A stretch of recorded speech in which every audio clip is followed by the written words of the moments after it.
Assalamualaikum dan selamat sejahtera kepada para pelajar yang cikgu kasih sekalian. Baiklah, hari ini cikgu akan teruskan sesi pengajaran kita dengan topik yang baru iaitu kata kerja. Okey, pasti sudah ramai yang tahu apa itu kata kerja kan? Okey, cikgu akan jelaskan kepada kamu apa itu kata kerja. Okey, kita teruskan dengan maksud kata kerja. Kata kerja membawa maksud sesuatu perbuatan manusia atau haiwan. Ada 3 jenis kata kerja. Ya, ada 3. Yang pertama, kata kerja transitif. Yang kedua, kata kerja tak transitif. Yang ketiga adalah kata kerja pasif. Okey, mari kita lihat contoh-contoh. Mari kita teruskan dengan jenis kata kerja. Yang pertama ialah kata kerja transitif, iaitu kata kerja yang diikuti oleh objek, iaitu kata nama, terdiri daripada perkataan berimbuhan. Yang seterusnya kata kerja tak transitif, iaitu kata kerja yang tidak memerlukan objek, iaitu kata nama.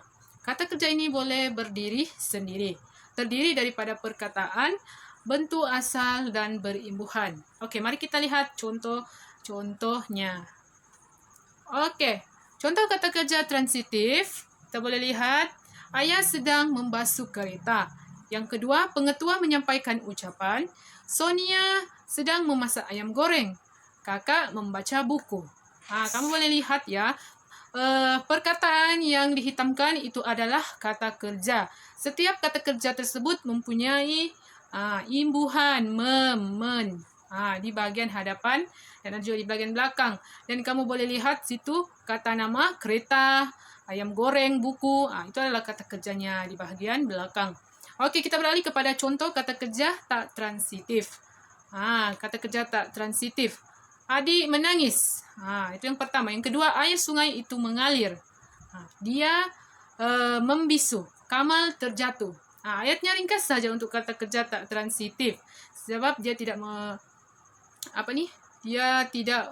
dia boleh berdiri sendiri. Okey. Kamu boleh lihat perbezaan kata kerja transitif dan kata kerja tak transitif. Okey. Seterusnya, kata kerja tak transitif berpelengkap, iaitu kata kerja memerlukan pelengkap supaya ayat menjadi sempurna. Contohnya, ayat yang pertama, kesihatannya beransur baik. Hidupnya menjadi semakin mudah. Di situ kita boleh lihat di belakangnya dia memerlukan pelengkap supaya ayat itu menjadi lebih sempurna. Dia tidak tergantung. Okey, kata kerja tidak berpelengkap. Kata kerja boleh berdiri sendiri, tidak memerlukan objek sebagai pelengkap.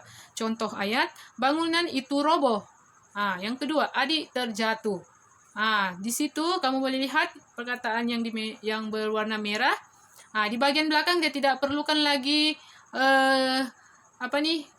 kata kerja berpelengkap sebab dia sudah boleh berdiri sendiri dan ayatnya tu sudah kukuh. Itulah maksudnya ya.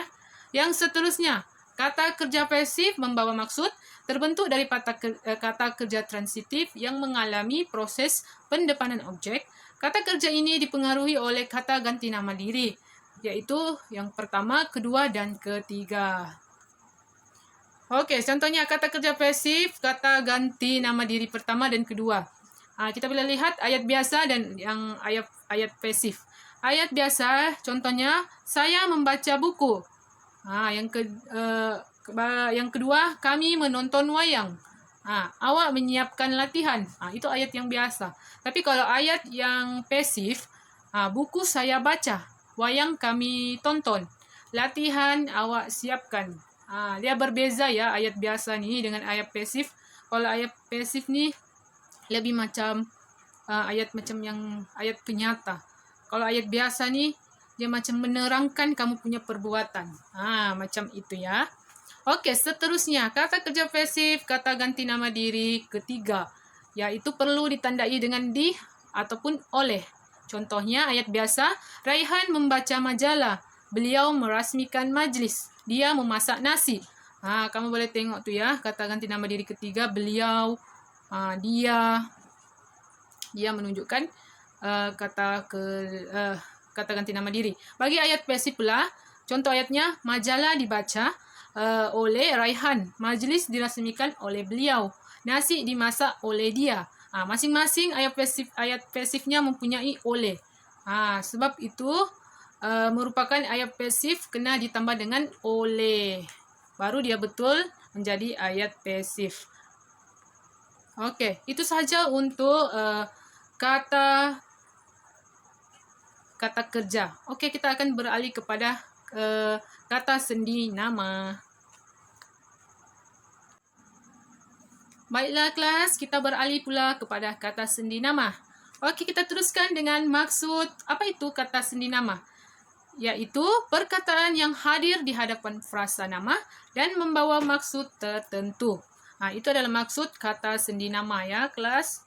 Yang seterusnya, mari kita lihat contoh kata sendi nama dan juga contoh ayat yang kamu boleh pelajari dan jadikan contoh ya.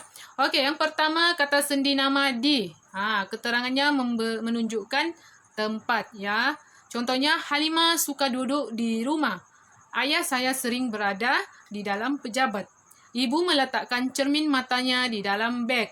Kamu boleh lihat situ kata sendi namanya adalah di. Merujuk kepada sesuatu tempat. Yang seterusnya kata sendi nama ke. Menunjukkan tempat ataupun arah ya. Kamu boleh menggunakan kata sendi nama ni untuk tempat ataupun arah, untuk menerangkan sesuatu tempat atau arah. Contohnya, adik sering ke kedai apabila ada wang. Salma berjalan kaki ke klinik bersama kawannya. Jangan pergi ke sana seorang diri. Kamu boleh lihat ke digunakan untuk menyatakan tempat ataupun arah. Selepas itu, ke juga digunakan untuk waktu. Sebagai contoh ayatnya, Aziza membaca buku cerita itu hingga ke pagi. Persahabatan mereka bertambah erat dari hari sehari ke sehari. Itu menunjukkan waktu. Kata sendi nama boleh digunakan untuk waktu, tempat atau arah.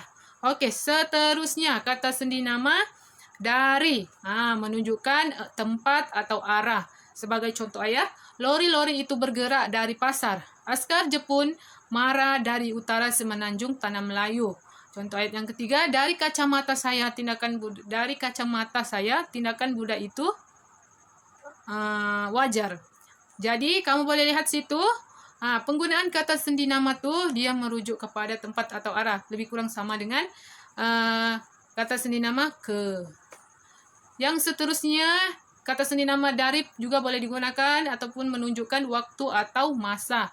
Sebagai contoh ayat, pengembara itu sudah berada di kampung ini sejak dari subuh lagi. Yang kedua, saya mengulang kaji pelajaran dari pukul 9 pagi hingga 11 pagi. Dari bulan Januari lagi saya sudah menderma. Kamu boleh lihat penggunaan dari sebagai kata sendi nama dalam ayat. Okey, seterusnya kata sendi nama daripada menunjukkan punca bagi manusia, haiwan dan benda. Contoh ayat, surat itu datangnya daripada pengetua saya. Yang kedua, hadiah yang saya dapat itu daripada ibu angkat saya. Yang ketiga, cerita itu dipetik daripada buku Cikgu Abdullah.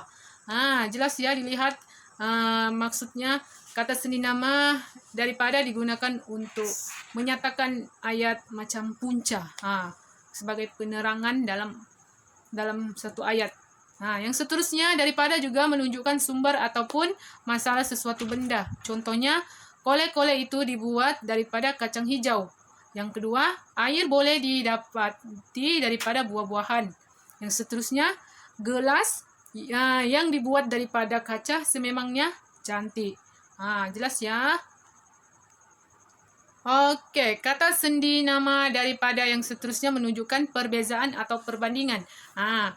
Daripada juga boleh digunakan ya dalam ayat yang menunjukkan perbezaan atau perbandingan. Contohnya, ayat yang kita boleh lihat, yang pertama, suhu badannya meningkat daripada 30 darjah Celsius ke 39 darjah Celsius.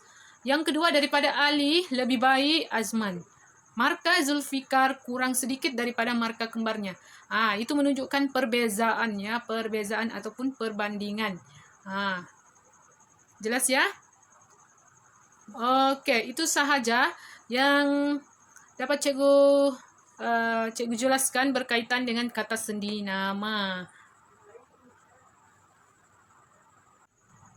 Baiklah pelajar, setakat itu sahaja penerangan yang cikgu dapat sampaikan berkaitan dengan kata kerja dan kata sendi nama. Cikgu harap penerangan tadi dapat membantu para pelajar meningkatkan pemahaman dan penguasaan tentang aspek tata bahasa. Seterusnya dapat membantu pelajar membina ayat dengan lebih baik. Okey, itu sahaja daripada cikgu pada hari ini. Sekian, terima kasih. Assalamualaikum.